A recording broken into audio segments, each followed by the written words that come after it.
The following is a conversation with Casey Ruff. Casey did all the work for this interview. He was the interviewer. I was the interviewee. If you wanted to know more about me, my personal life, this is a great podcast interview. You should watch Casey Ruff on YouTube. He has a YouTube channel, Boundless Body LLC. I'll link it down in the description. But again, this is all his hard work. He put this together and he initiated this interview. So congrats to him, and please go out and support him in his channel. And as always, thank you for watching and thank you for your support. Hello, and welcome to another episode of Boundless Body Radio. I'm your host, Casey Ruff, and today we have another amazing guest to introduce to you now. Julia Campogna, known as 99.6 The Howl on YouTube, has been making the hockey vlogs since 2016, covering his favorite NHL hockey team, the Arizona Coyotes, which after decades of poor ownership was graciously transferred here to Utah in an unprecedented move in April of 2024, when my new beloved NHL team was first known as Utah Hockey Club and is now titled the Utah Mammoth. What started as a throwaway project for Julian has grown into one of the most popular independent channels where Utah Mammoth fans come for game recaps, player analysis, prospect reports, and discussions on how the team is developing. Julian strives for consistency and accuracy when producing videos for Utah's newest major sports franchise. When he's not scouring the internet for upcoming draft picks or newly acquired players, Julian spends his time maintaining a healthy and fit lifestyle to give him the tools needed to combat the craziness of life. Recently married, congratulations, Julian represents the everyday man of balancing a full-time job, a passion project, managing his personal life, and discovering a healthy mindset. You can find Julian on YouTube at 996 The Howl. Julian Campogna, what an absolute honor it is to welcome you to Boundless Body Radio. Thank you. Great introduction. Well, thank you very much. Thank you so much for your content. It's one of my absolute favorite things to discover things that I didn't think I really cared about, and then learn about them and realize that there's interesting things there. And our podcast is mostly about, fitness and health, and we talk about diet and all kinds of different stuff. But for the listener, we're going to be talking hockey for the first 15, 20 minutes here. And we're going to be talking about my favorite team. And I hope that all the listeners are approaching this the way I approached watching, say, Drive to Survive on Netflix for the first time, where I didn't care anything about Formula One, and you start to see it and you get way into it. So yeah, we're going to be talking a little bit about hockey in particular and Utah hockey. But I do want to talk to you about your own life. How did you get so into hockey itself, and in particular with the Arizona Coyotes franchise? Well, first, I could already sense the enthusiasm and passion you have for hockey. I could hear it in your voice, how excited you are to talk hockey. But this probably is the first time ever I'm going to talk about how I became an Arizona Coyotes fan. I've never talked about it on my channel. So you got the scoop, and congratulations There for we that. go. But Where to get first? growing up in Canada, Toronto, I mean, you live and breathe hockey right out of the womb. Uh, all my family members, big hockey fans, dad getting me into hockey. He was a huge Leafs fan, but I hated the color blue, from since I gained consciousness. So I always gravitated towards the color red. So Toronto and Detroit had a great rivalry in the late 90s, early 2000s. So I gravitated to Detroit. Steve Yzerman, my favorite player ever growing up. Oh my goodness. And then mid 2000s, when there was talks about his retirement, they got eliminated by Calgary in 2004. Then I switched from Detroit to Calgary, where Jerome McGinley became one of my favorite players. Now his son is drafted by Utah. So I was a Calgary fan for just a little bit. There was a lockout shortly after the Flames lost in that Stanley Cup final to Tampa Bay. And then I stuck with them for 2 or 3 years. And then 2010, I was working evening shifts. And so when I come home from work to watch playoffs, the Coyotes were playing. So they're the underdog. I love the underdog story. So 2010, they faced Detroit.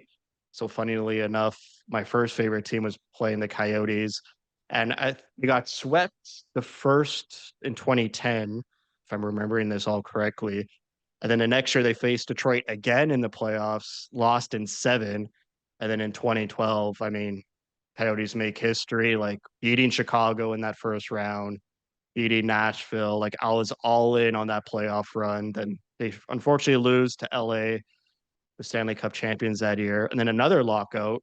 And then I'm like, I'm sticking with the Coyotes, which was probably the worst time to stick with them because I think that lockout just took the wind out of that team's sails. They didn't make the playoffs in that first year after the lockout, after their playoff run, and then like fought half a decade of darkness, if not more.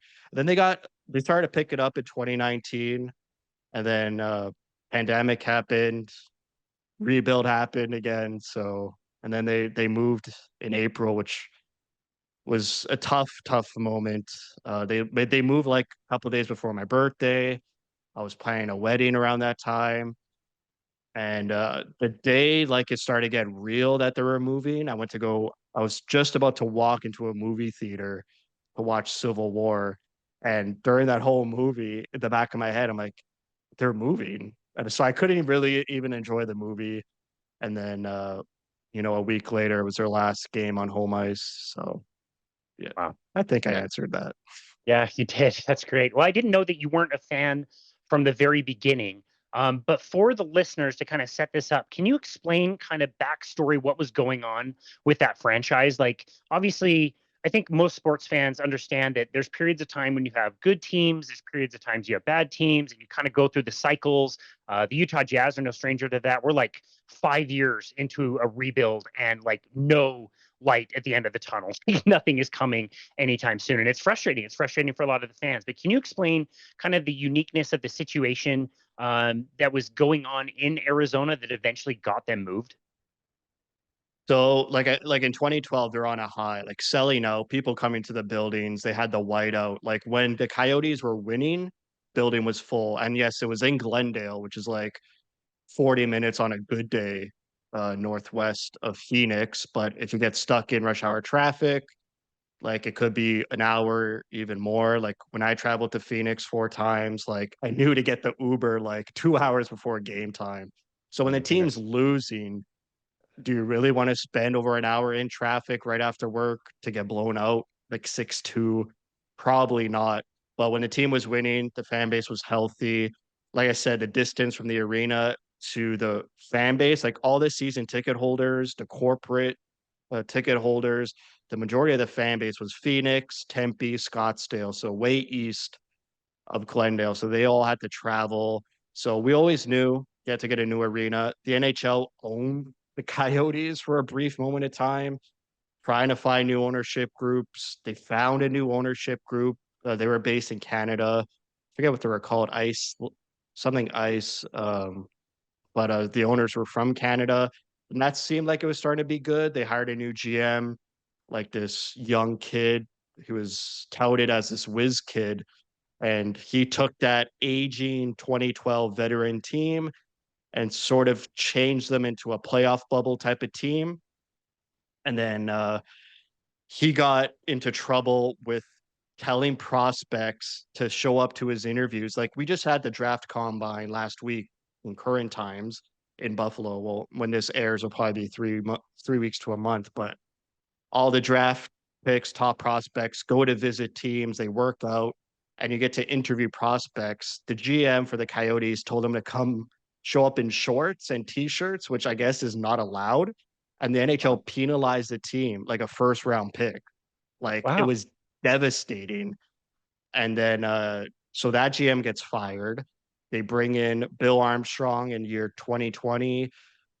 And it was during COVID too. Bill Armstrong is like, I have no prospects, I have no draft picks, and he needs to rebuild. There was basically no scouting department, no analytics department. So Bill Armstrong had to rebuild the front office first. And then they had that COVID 2020 short season of 56 games. And then Bill Armstrong hit the rebuild button again, right when the team was coming out of its previous rebuild. But like I said, like their ceiling was a playoff bubble team, which I'm fine with. But Bill Armstrong was like, I got nothing here. If we want long term sustained success, we need to just pare it down to the studs and get all these draft picks back, build up our prospect pool, which he did. And then they moved the arena from Glendale to Tempe, where all the fans are, but it was a college arena, only 5,000 seats. And the reason for that was the previous owner, which I don't even want to say his name, promised they would win a political vote in Tempe to build on some land. And in 2023, we all thought the vote was unanimous yes. Like all the signs were pointing yes for sure. Like this would be such a boon for the city of Tempe. And then the vote went no. And that was the moment I thought the Coyotes would leave. And they didn't. They got another year of life.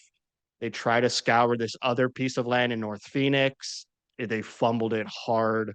Just every turn, the ownership fumbled it for that North Phoenix land. And the NHL was desperate. They did not want to leave Arizona. Like they were so desperate. They owned the team. They were so desperate. They gave it to this owner who, now it turns out he's a terrible owner, pretty much a snakes oil salesman. And so it was their last ditch effort. And then Utah was already primed. They got the arena, and Ryan Smith purchased the team. And what I like about Smith is he immediately said, this Salt Lake City arena, Delta Center, like you mentioned, like there's obstructed views. You can't those obstructed view seats, they sell for really cheap, like $10. And so they don't count as like the full capacity. Like those are just extra seats. If you just want to be in the arena, be in the vibe, you can buy those seats. But Smith said, we're going to fix this arena. And when Brian Smith says things, they actually happen.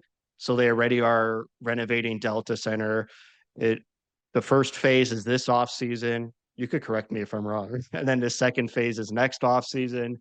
And even like the practice facility, immediately Ryan Smith was like, we're going to build a state-of-the-art practice facility. This where they play right now, the oval with the speed skating ice, like that's temporary, only 1 year. And look, already they built the state-of-the-art facility already, and they're going to have their new practice facility for the new season. They're going to revitalize downtown Salt Lake City. That all got approved. So like it's a total difference from when one owner promises things, never happens, and then Ryan Smith promises things and they happen like right away. So Wow. That's really incredible. So I live a 15-minute drive away from the Oval. So to see what they did in that space in such little time was absolutely incredible. Like it is temporary, but it is very, very nice. The space that they made was a great facility. I got to spend some time over there, like going on walks on the oval track, and you see all the players and the coaching and the staff and everything they have there. So that was pretty cool. The practice facility is going to be about 5 miles down the road the other direction.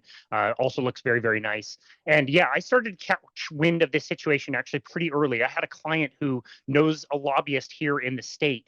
And so it was February of 2024 that he was suggesting Coyotes are moving here. It's starting next year, short time frame, but there will be NHL in 2024, 2025 in Salt Lake City. And I was thinking like that's impossible. You can't do that. Like it took like 5-6 years to get, Vegas up and running when they were getting started. And so it is cool to see everything that has been done. The Delta Center is currently being renovated. I've heard it's, going pretty well so far. The problem with the stadium is it's built for basketball. It's not necessarily built for hockey, but the owners have always tried to optimize the stadium for loudness. So for example, I went to a Metallica concert there and it was awful. Like it's like the music at Delta Center, I would contend is not that great. The acoustics are not great, but like when you're there for a game, it is loud, like a playoff environment kind of a thing.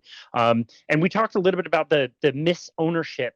You hear the stories. Like I've heard the story about the bubble Coyotes last year that they were good before the rebuild. They go into some game in the playoffs. They get into overtime. The players are gassed. They need to order like some food or get some like pizza delivered, and they couldn't even get the approval financially to get that done from ownership, and like ridiculous stories. And then you see the video of the players showing up here, the facilities they have. They walk into the locker room for the first time and there's an espresso machine, and like the players look at it like it came from outer space or something. Like, wow, this is amazing.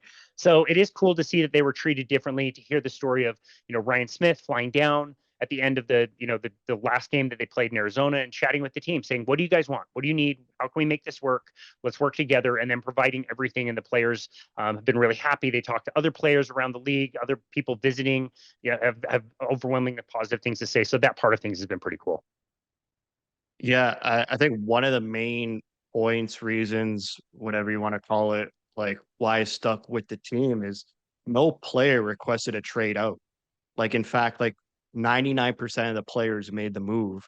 The only player that didn't make the move that played for the Coyotes was JJ Moser, who was in a trade for Sergachev.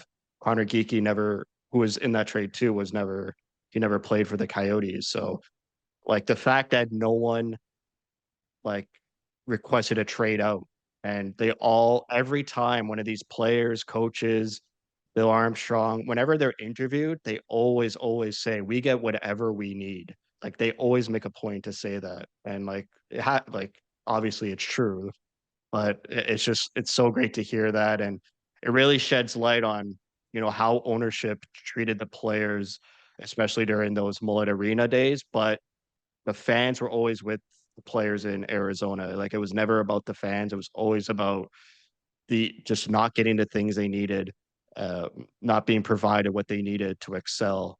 So because of ownership. Yeah, gotcha. And obviously, Phoenix is not too far away, but I would contend around here, like our AA team is a Colorado Avalanche kind of affiliate. So a lot more people are fans of the Avalanche. Vegas is closer. They came in the league in 2017. So there's a lot of Vegas fans around here. And especially with the rebuild, I can say there's not tons of Phoenix fans around here.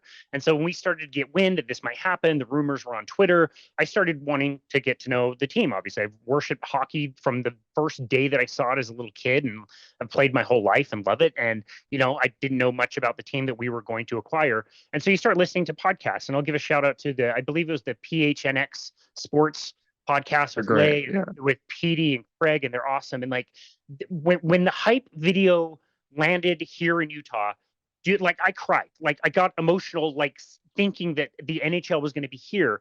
And I feel a little bad about this. I didn't think as much about the other side of things, that like we're getting a franchise, but there's an entire city, an entire following that's losing a franchise. And I really got to appreciate that side of things and how terrible that would be, knowing that, like, yeah, you've got this whiteout, amazing game. It's the last game of the season. Pretty much everybody knows it's probably going to be the last game ever. Can you talk a little bit about what it was like to be on the other side of that coin and to like lose a franchise? It was tough. Like I said, they were on the road in Edmonton. This was like 3 games left in the season when it was like actually news that they're gonna move. And so like that was the night I went into the movie theater.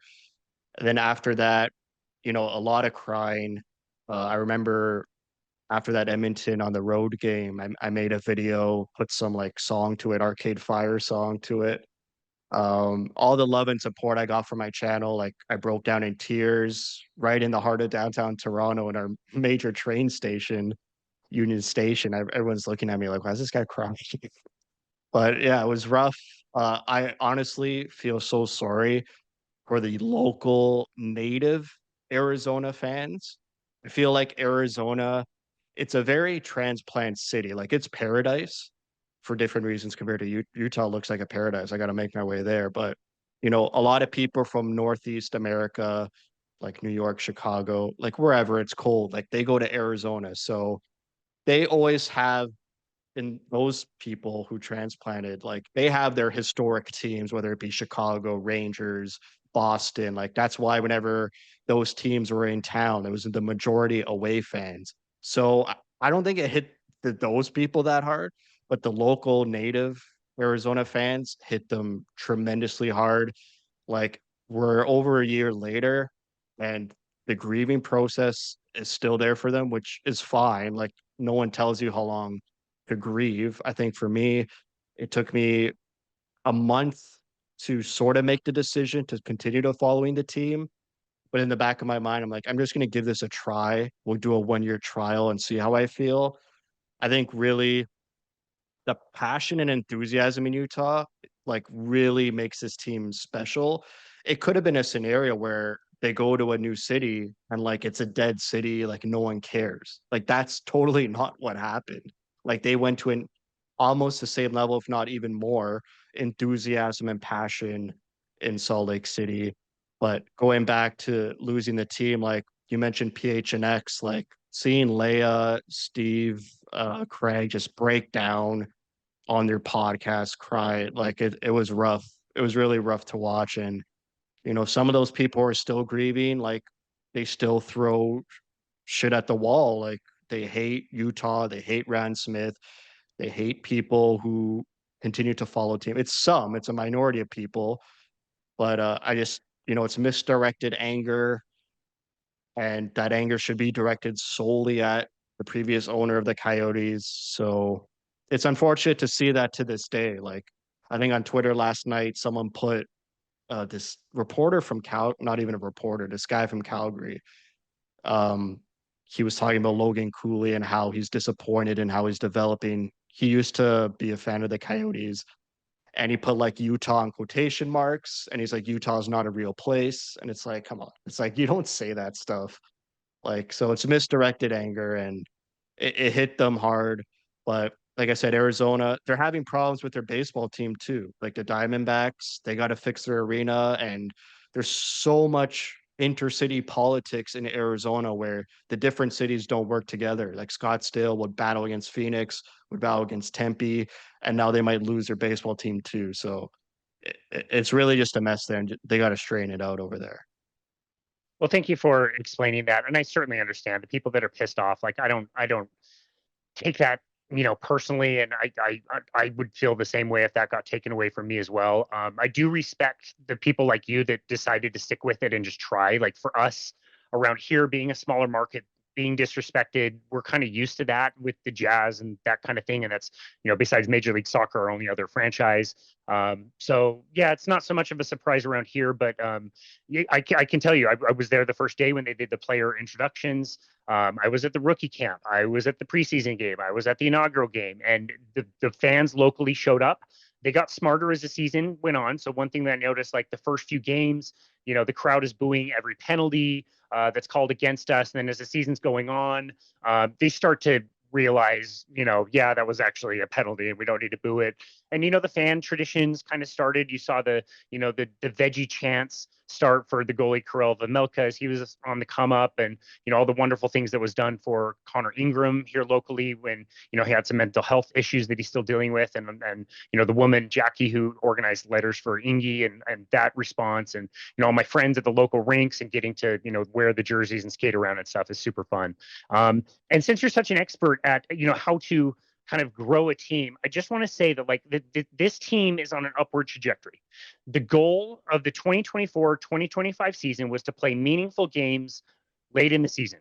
And it was weird. I've never followed a team this closely. And so the business of hockey, the way a season works, I wasn't as familiar with as I thought I was. And like when you're 5 or 6 points down in February, you're thinking like, wow, we're still in it. It's so close. We're really to make up that delta is actually quite hard because all these other teams that are winning will continue winning.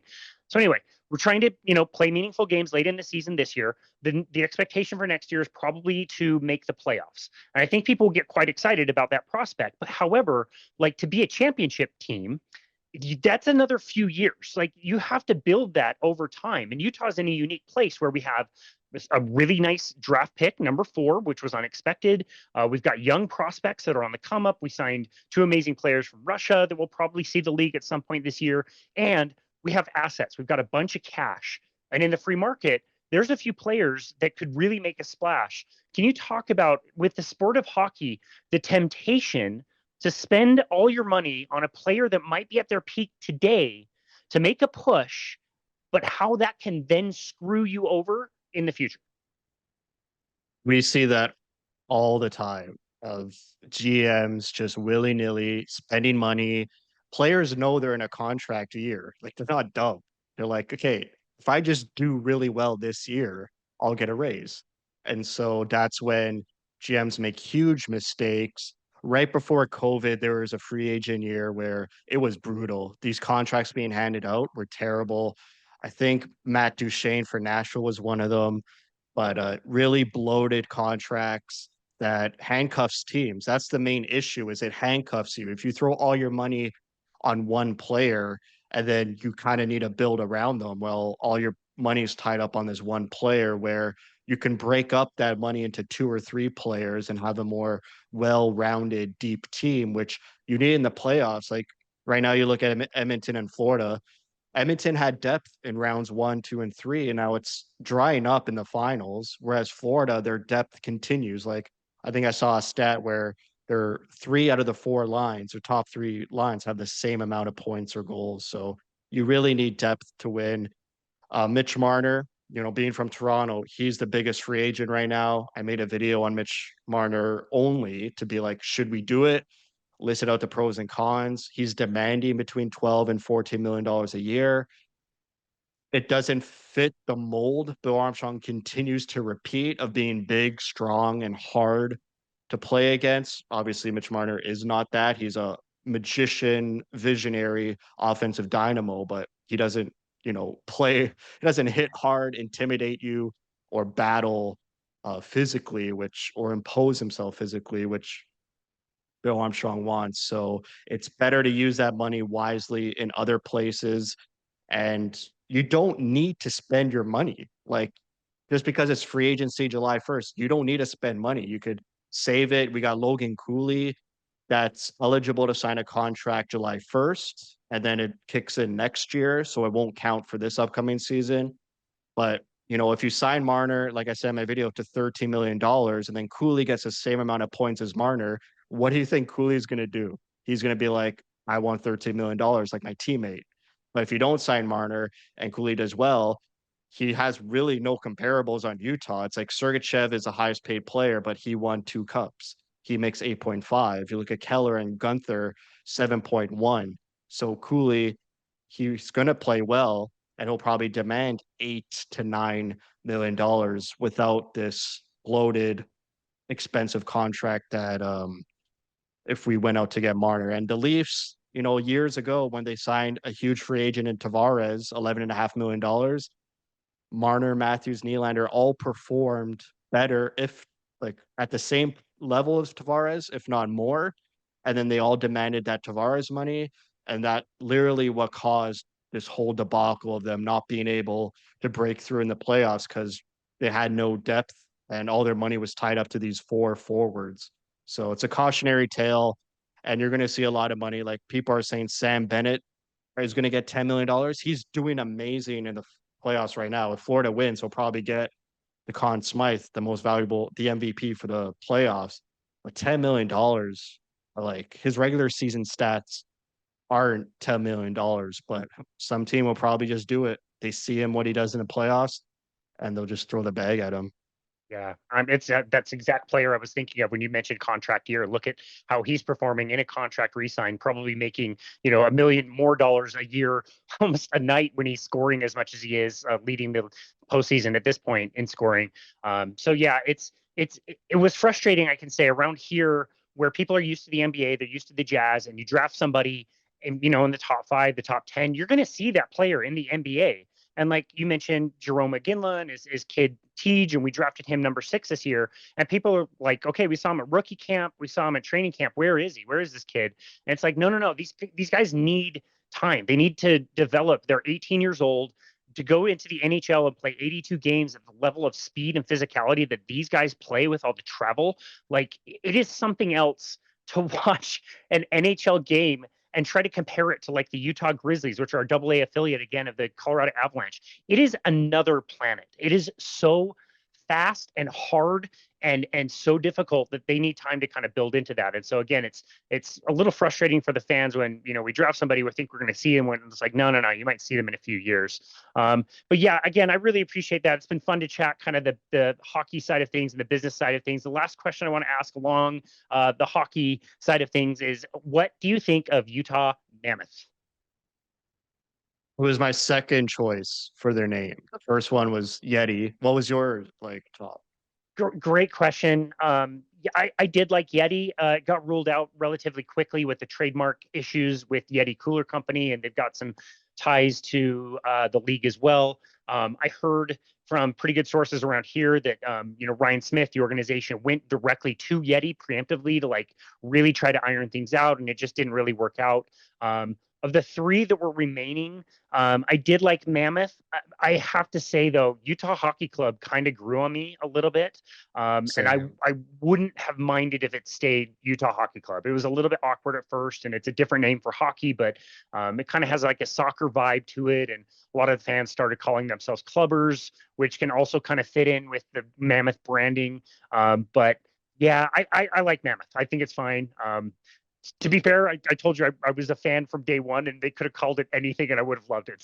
So, yeah, second favorite, but definitely a favorite over like Outlaws or some of the others that at the end were kind of like still in the hunt. Yeah, so I love the name Mammoth. When Bill Armstrong got hired for the Coyotes, he wanted to be he said a cactus-like team, a prickly team. He always used that imagery to describe his future of the team. And so when they moved to Utah, he continues to say repeatedly, I want to get big. I want to be intimidating, physical. I'm like, the Mammoth fits that so great. Like, imagine just like hearing stomps in the background or in an open field and you see a huge towering mammoth over you. Like that, it's an intimidating name, and the logo's great. It looks fierce, and I think it just fits the way Bill Armstrong sees this team in the future perfectly. But what's funny is there's a cooler company called Mammoth. I tweeted this out a couple months ago Funny. that someone found a cooler company called Mammoth. I sent them an email. I tweeted at the cooler company. They were inactive on Twitter for like years. Never heard anything back, but it's funny. That's really funny. And asking people around here what they think of it. All the hockey fans love it. It's so funny. The people that have told me that they didn't like it, or they said the Mammoth has nothing to do with Utah, which isn't true. We've had lots of history of mammoths in the state, but they'll say like, "Oh, Mammoth doesn't have anything to do with Utah," and they're Jazz fans. And you ask them like, "Okay, what about Jazz? What does Jazz have to do with Salt Lake City? What does Jazz have to do with Utah?" And they're like, I don't know. Yeah, we got them from New Orleans. That's why they're called the Jazz. Like it has a lot to do with that city and not ours. People get used to the names. Like it's like LA Lakers. Why are they called the Lakers? That has nothing to do with LA. It's because they came from Minnesota. Like these franchises move around and acquire names and people get used to them. So yeah, anyway, again, I really appreciate your insight there. I love watching your videos. I recommend anybody go to learn about that. You do a great job presenting everything in a really clear way. And I think it's fun to learn about the kind of ins and outs and backstory of different sports, and especially one around here that is quite beloved by me and my community. So that's fantastic. Julian, I want to talk to you also about your history with kind of health and fitness. As you and I were kind of going back and forth and exchanging emails, you had mentioned that you'd kind of gone through, I don't know if a health transformation is the right way to describe it. I actually don't know too many details about it, but can you tell us a little bit about whatever journey you've gone through as far as your own health and fitness in your life? Yeah, I would say a health awakening or just being aware of health. I don't think I drank water all throughout high school. Like I try to remember high school. I'm like, I didn't bring a water bottle to school. I never bought water at school. When was I drinking water? Then I'm That's like, you know funny. what? I'm pretty sure I drank pop and iced tea like 3 or 4 times a day. So yeah, I think when I graduated university, like once I was done school, I immediately started going to the gym 5 days a week. I had nothing else to do. And then in 2016, when I turned 24, just something in the back of my mind was like pushing me to just be more independent. Like you should move out, you should live on your own, you should start cooking for yourself. Like no one told me, it was just inside of me. And so, I went to my family. I'm like, I'm gonna start eating myself. I'll eat my own meals and figure it out. And I didn't know what to do. I didn't like YouTube was yeah, obviously YouTube was present during that time, but I wasn't big into YouTube around then. Like late 2015, early 2016. My channel started mid 2016 or the October of 2016. But so I would go to the gym, I would eat healthy the way I thought healthy was, like eating beet salad. Like, and so after work, I would go to the gym. Like I have no energy. Like I was eating chicken and rice, like I said, the beet salad, eating tuna and cucumbers, but I had no energy at the gym. I'm like, what's going on here? Like, this shouldn't be the way it is. Like, I feel like so low energy at the gym. And then through Googling my issues, I found keto, and like Joe Rogan had podcasts about keto, Dr. Rhonda Patrick. was probably my first ever contact into keto. So I followed her. I still follow her. And, you know, just the idea of like fat is healthy. You got to use it the right way, and that's going to give you energy. So I cut out the rice. I didn't do the beet salad anymore. Uh, I increased the protein. I still incorporate vegetables, but I wasn't scared of fats.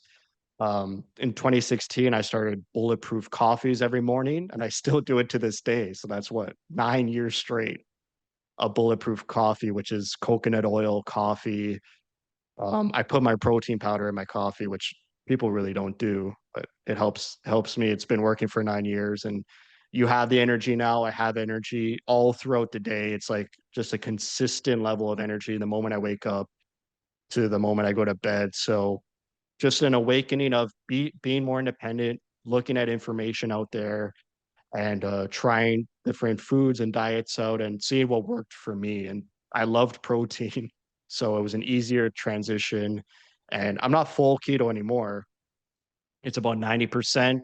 I went about, I would say, 2 to 3 years of, or four of like really keto. And then, once you start dating people, once you start going out, it's like, I never want to be that guy of like, I'm on a diet. Like, I like to enjoy life. So I only keep Friday nights and Saturdays are my eat like a normal person day. So whatever people are eating, I'll just eat that.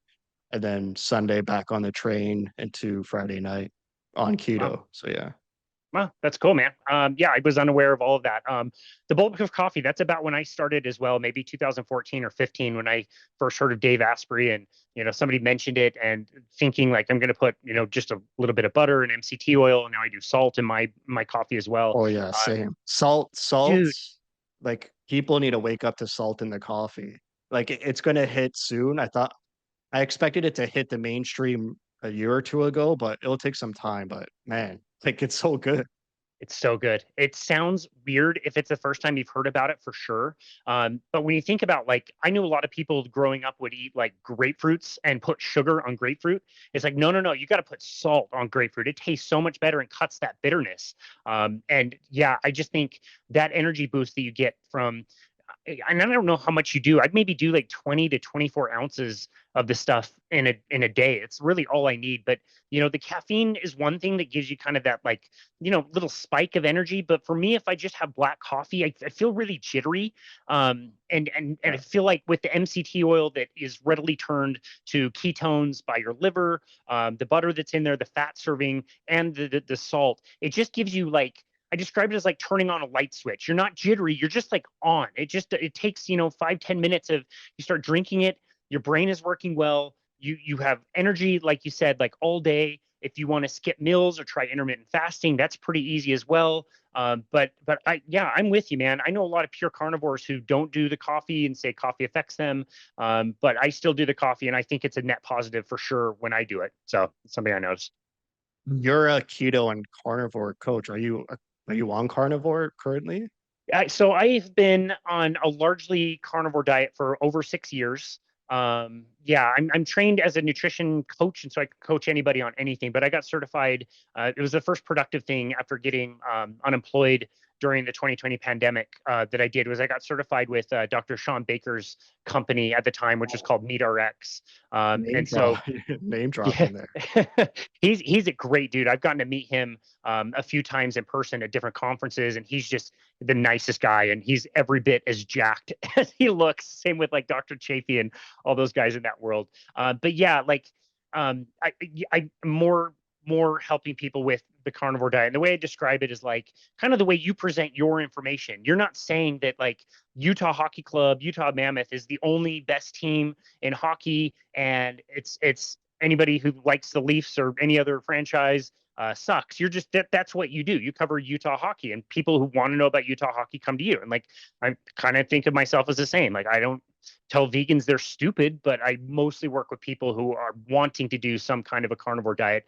But I do have to say as well, the way I define carnivore is the way a hyper carnivore is defined in nature, and that is that an animal is eating at least 75% of their calories from animal products. So I don't love when people squabble about the minutia. in a carnivore diet. You know what I mean? Like if you eat an avocado, are you not a carnivore? Coffee, that doesn't come from animals. I drink coffee and MCT oil, which comes from coconuts. Like I don't like to get too caught up in that. I just think of carnivores like you are largely animal based, getting most of your calories from animals, and then whatever else people want to include is probably pretty close. And it sounds like by that definition, you'd be adjacent to, if not in that category, correct? Yeah, I was gonna say that maybe I'm a carnivore, but like my snack is like a walnuts and blueberries, like 2 hours after my coffee. So I know carnivores do not eat nuts and fruits, so that's a no-no. But like whatever works for you works.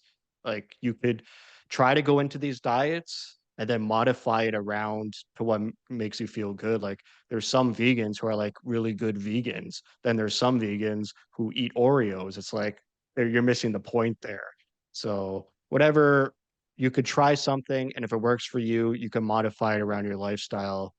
All it is that you feel good. Like there's so many, like hockey, there's all these other NHL teams. We're all in this together, and so like all these diets, it's like we're all in it together just to feel better and to live longer, really.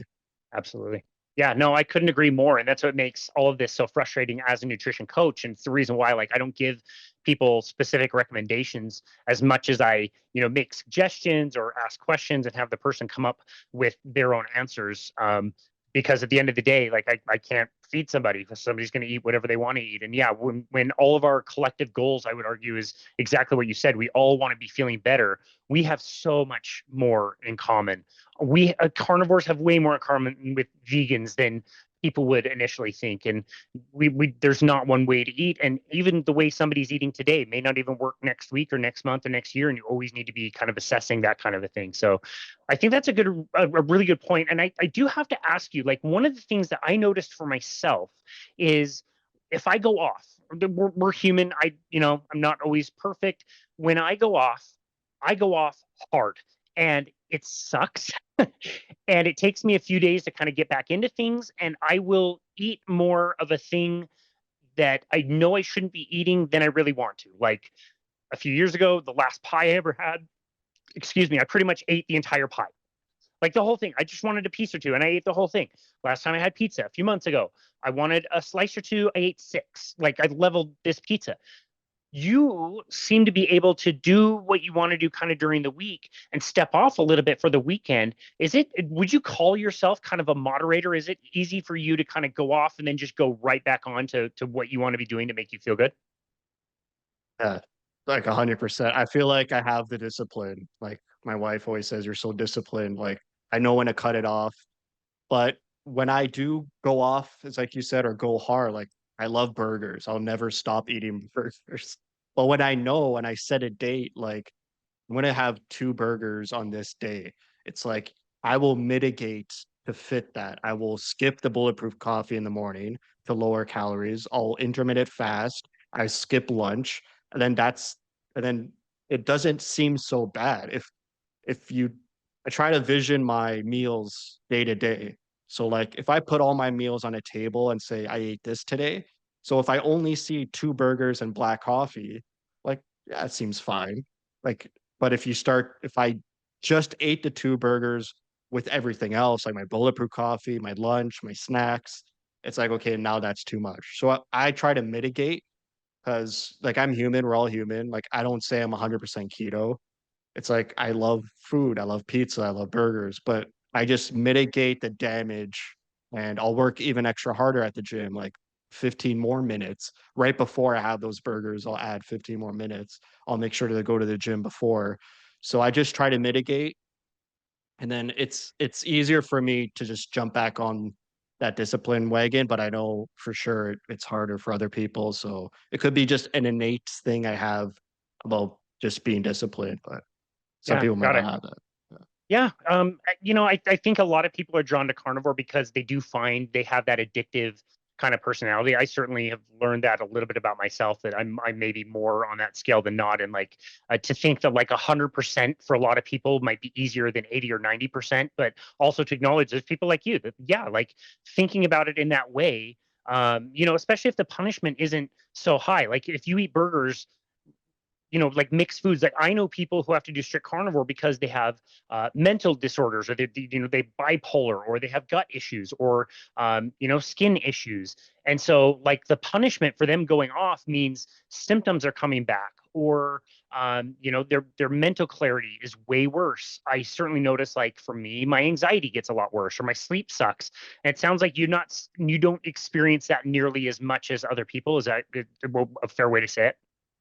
I do if that going off or going hard increases in days. Like if I'm on vacation, like on vacation, it's all the rules are off. Like I'm going to a cottage next week. Like think Americans call it a cabin. Like obviously I'm not going to be keto during then. So whenever those cheat meals extend to one meal to 2, 3, 4 days, like I get skin flare ups. I feel my anxiety coming on stronger, and so like it signals to me like got to get back to my baseline. And then when I do, it's like the skin flare ups go away, anxiety disappears, sleep is better, feel better. And so I go through those. I'm not this perfect model citizen, but so I just want to point that out. Yeah. That's great. Well, thank you for explaining that. And you mentioned something that I absolutely love as a strategy as well. And I do think it affords so much more flexibility for people. And that is intermittent fasting, choosing to skip certain meals. For a lot of people, when they're eating a high carbohydrate, high sugar diet, I certainly noticed this with myself. Like growing up religious, we had a 24-hour fast that we would have to do every single month.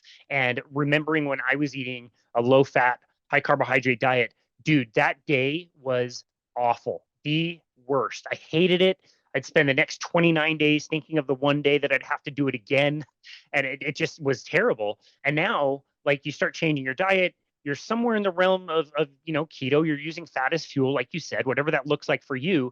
If you're able to go a certain amount of time, whether that's 16 hours, 18 hours, 24 hours, where you're just like not that hungry, you can fast, and you're saving time, you're saving money. I think it just affords you so much more flexibility when you do eat. And I think that kind of mindset of like, okay, I'm going to go off my plan later. Some of these things might be higher energy, more carbohydrates, more calories, whatever that may be. That's different than the normal plan. But if you have the ability to fast and you incorporate that, I just think it opens up so many more possibilities for you to feel really good when you do that. Yeah, the dangerous thing is like you fast, saying you're gonna have a meal, let's say at 7 p.m., and then you break that fast around noon or 1 p.m., and then you still have that meal at 7, and then you kind of just like ruined what your plan for that day. So Yeah. that's the hard part. Yeah, totally. Do you notice a difference in the way your hunger feels? Like remembering before you were doing like a higher fat diet when hunger was a lot more like hanger, a lot more like spiky or sharp, or really difficult to get through versus what hanger is like when you're kind of in this realm of like a higher fat, lower carbohydrate type of a eating way? When I'm in keto, like you there's times where you don't feel hungry, but then you get the hangerness, and then you come off a bit crass, and people around you are like what's going have you eaten? Like you seem angry, or so you gotta like be so in tune, like I need to eat, remember to eat, because when you're on keto, you won't feel the hunger at times. Whereas before keto, when I was just eating normally with the rice and the salad, like I would feel hunger all the time. And that was bad. And that led to like cheating way more often than on keto, where it's more manageable. So I just got to be aware to eat. And, when I do get a bit intense, be like, have I eaten? No, I should eat and then come back to this conversation.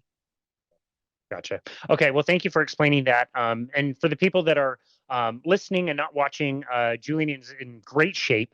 You mentioned going to the gym earlier. You mentioned going 5 days a week. I'm not sure what your lifting patterns are today, but with everything we mentioned in the introduction, dude, you have a job, you got married, you've got a passion project, you've got a lot of busy things. Tell us what your kind of fitness plan is and how that has evolved over time. Is it something where you have to be a little bit more tactical, or maybe not contribute as much time to the gym as you used to? Like, how has your thinking evolved around like the workout portion and the fitness side of things?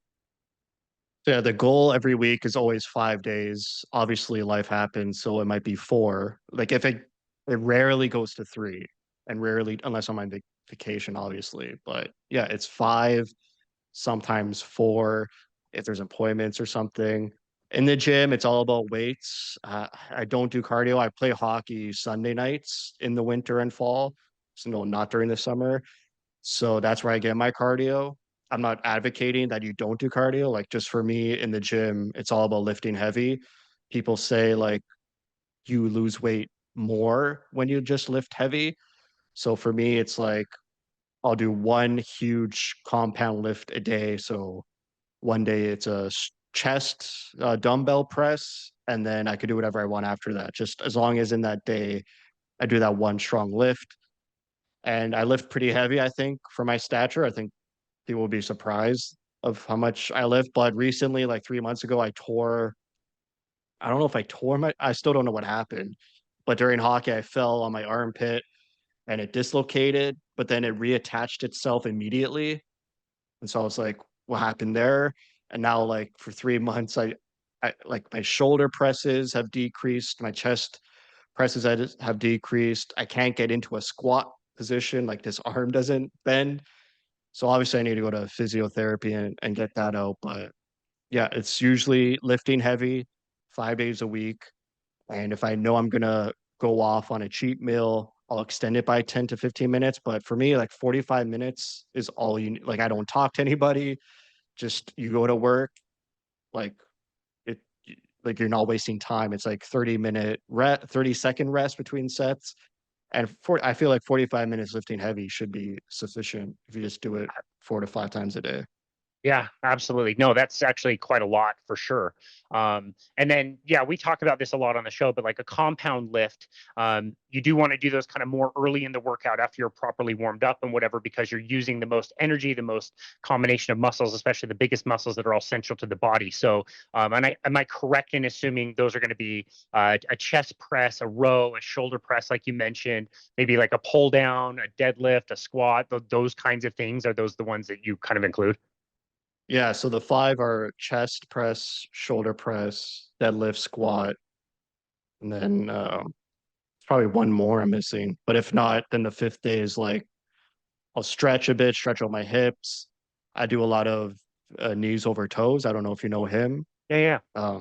So I use that to like strengthen my knee mobility. So I think that's my fifth day. Like one of those days is work on my knees because that helps tremendously in hockey. I Yeah. found like having loose hips and your knees could bend any which way they want without hurting. It really helps when you're skating.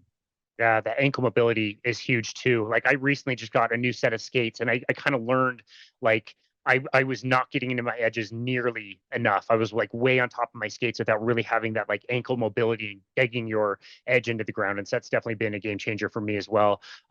Yeah, I would wonder if there was some kind of like a pulling movement in the upper body that you were doing, like again, a row or a pull down or a lat pull or something along those lines. But other than that, that sounds like really well put together, well benefited. And dude, it's interesting. You mentioned the cardio, and it's funny. Like when you dig into the research and how we even started calling things cardio, it's not all it's cracked up to be. And I don't get too upset if somebody says they're not doing any cardio.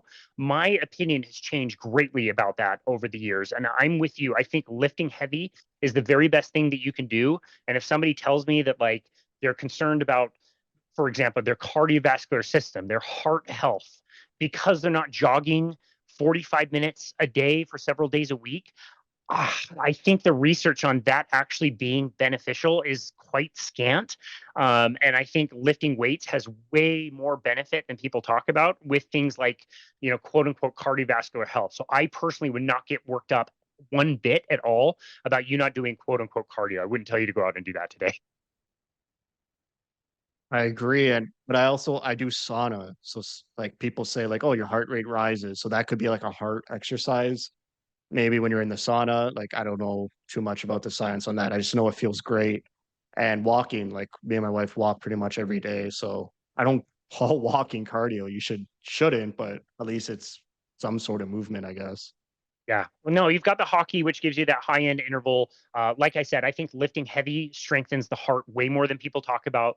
Walking, I will contend with anybody that, besides playing ice hockey, is one of the very best exercises that you can do is just getting out for walks. I think is the most beneficial thing that you can do, especially outside, especially in minimalist footwear if you can. If you can be barefoot, even better. Like with your wife as a social thing, like all of those things are super important. So I would argue that those are way better. You mentioned the sauna. Before this episode drops, we've got an episode that we did with an expert in cold exposure and sauna therapies, and to hear how beneficial a sauna is for exactly those reasons that you said. Like you said, maybe not knowing all the science, but you know that, yeah, it is really good for you. And we got a sauna a few years ago. I'm in it every single night before bed, and it is a game changer. I absolutely love it. How often are you doing your sauna? Well, I yeah, I would do it after every gym session, but you need 3 to 6 months off the sauna when you're trying to do something. So I haven't been in the sauna since November. So Gotcha. hopefully that changes once that project's completed. Yeah, oh, I love that. That's awesome. Very cool. Anything else you want to discuss as far as health and fitness? Anything that you found along the lines of, you know, like we mentioned the sauna. Like, is there anything else that you have found that's a lifestyle factor that, besides the workouts and the eating and sauna, that you felt to be very beneficial for you to stay healthy? I think recently Andrew Huberman has helped a lot. Do you know of him? I'm sure you do. Yeah, definitely.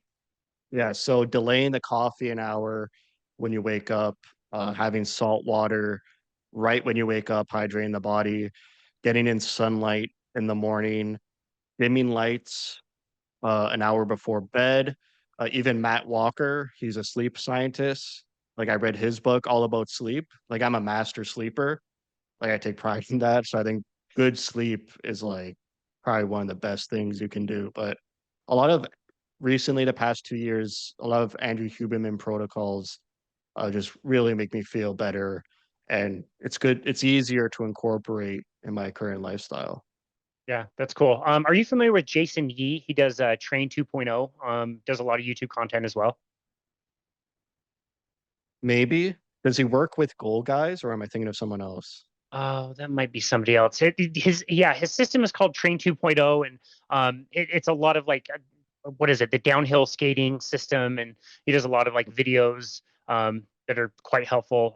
We just recently hosted him. He's somebody I've learned a lot from as far as like hockey goes and getting techniques down and making sure my positioning is good and how to get my ankle angles and Y angles and all that stuff a lot better. But we were talking about Huberman protocols as well recently on the show, and yeah, just kind of taking in some of that advice and incorporating it to see what works. Like you said, it's similar to nutrition where you might really jive with something, or you might need to adapt something for your own uses.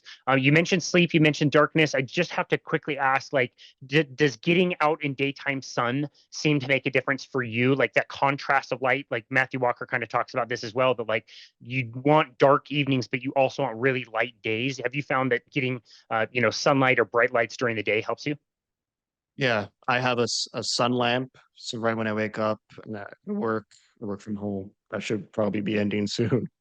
Turn on that lamp, turn on the lights, brightness until about 8 p.m. And then you start to dim. And then usually right before bed, it should be like pretty much darkness. And Cool. it's easier to get into that sleep mode. Yeah. Yeah, gotcha. Okay, I'll cut you loose so you can get back to work. Can I just ask you quickly? You are talking to an audience of people that are really fired up about diet and nutrition, and they want to share their story. For somebody who's been very consistent on YouTube, again, you can make this very quick. I know you need to get back to it, but what advice would you have for somebody that wants to share a message and get it out there? You've been doing this for a long time and have kept your passion project going for a while. What advice would you have for somebody that wants to share a message? Got to be consistent. Like if they're trying to start like content, like that's what you're trying Yeah, to say. yeah, You got to be consistent and you got to stick with it for over a year for sure. The first year will be terrible. Like it'll be unless you like hit it big viral, but you got to stick with it, you got to give it a long time. You have to be consistent.